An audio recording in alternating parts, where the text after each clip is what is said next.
Diletos irmãos e irmãs, hoje é quinta-feira da 11ª semana do Tempo Comum, dia 18 de junho.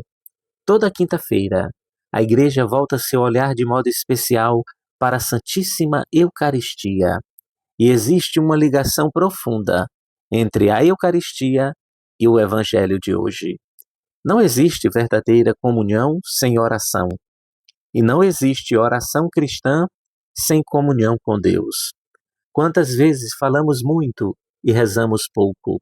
Quantas vezes pronunciamos fórmulas, mas sem permitir que Deus toque o mais profundo da alma? Hoje, Jesus nos leva à escola da oração. Ele não nos entrega apenas uma fórmula para repetir.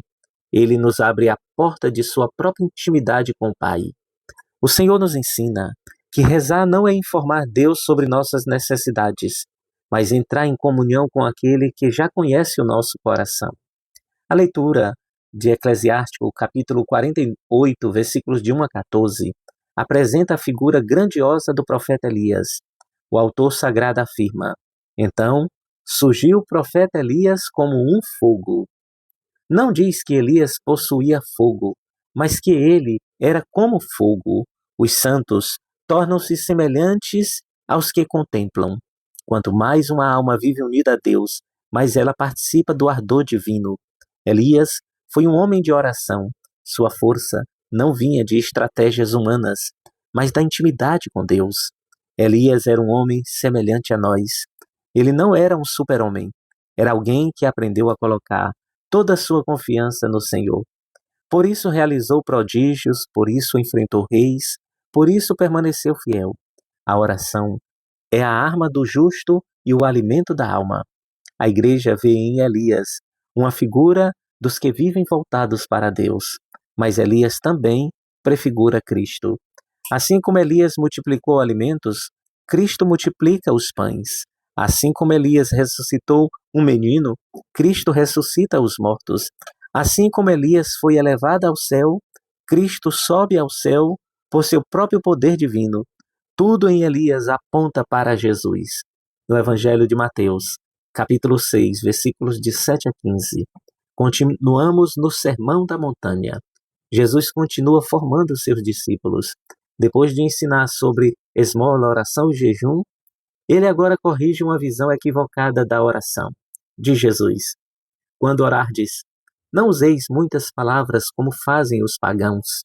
Nos tempos de Jesus, muitos acreditavam que quanto mais falassem, mais seriam ouvidos pelos deuses.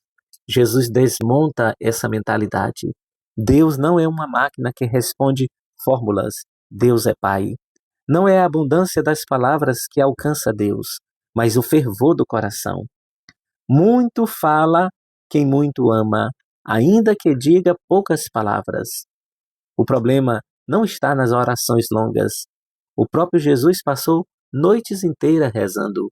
O problema é a oração sem coração.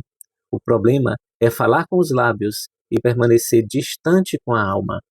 Quantas vezes corremos o risco de rezar mecanicamente? Quantas vezes o Pai Nosso sai da boca enquanto a mente está em outro lugar?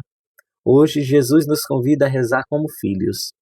O Pai Nosso é a mais perfeita de todas as orações, porque foi ensinada pelo próprio Filho de Deus. Não começamos dizendo Senhor do Universo, não começamos dizendo Criador dos céus, começamos dizendo Pai. Cristo nos introduz em uma própria relação filial com Deus. Não podemos chamar Deus de Pai se não vivermos como filhos. Toda oração cristã nasce desta verdade. Somos filhos amados.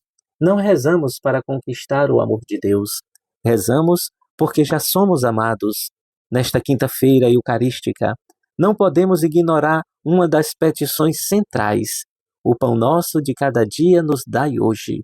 A Igreja sempre compreendeu essa dupla dimensão, do pão material e do pão espiritual, que é a Eucaristia, que sustenta a nossa alma. Aquele que nos ensina a pedir o pão é o mesmo que se torna pão. Aquele que nos ensina a rezar é o mesmo que se entrega sobre o altar. Aquele que nos conduz ao Pai é o mesmo que desce do céu para alimentar seus filhos. A Eucaristia é remédio da imortalidade. Por isso, toda preparação para a comunhão é pequena diante da grandeza do mistério. Receber a Eucaristia não é receber algo, é receber alguém, é receber Jesus inteiro, seu corpo, seu sangue, sua alma, sua divindade. Nenhum sacramento é mais salutar que este. Quantas vezes nos aproximamos da comunhão sem suficiente recolhimento? Quantas vezes esquecemos quem estamos recebendo? Hoje, o Senhor nos convida a renovar nossa reverência diante do Santo dos Santos. Ó Jesus Eucarístico, Filho amado do Pai Eterno, ensina-nos a rezar com o coração de filhos. Livra-nos das tentações e das distrações, da superficialidade e da oração feita apenas com os lábios. Concede-nos a graça de amar o silêncio, de buscar a tua presença e de viver em constante comunhão contigo. Que cada comunhão aumente minha fé, fortaleça minha esperança e inflame minha caridade. Deus abençoe você e a sua família. Em nome do Pai, e do Filho, e do Espírito Santo. Amém.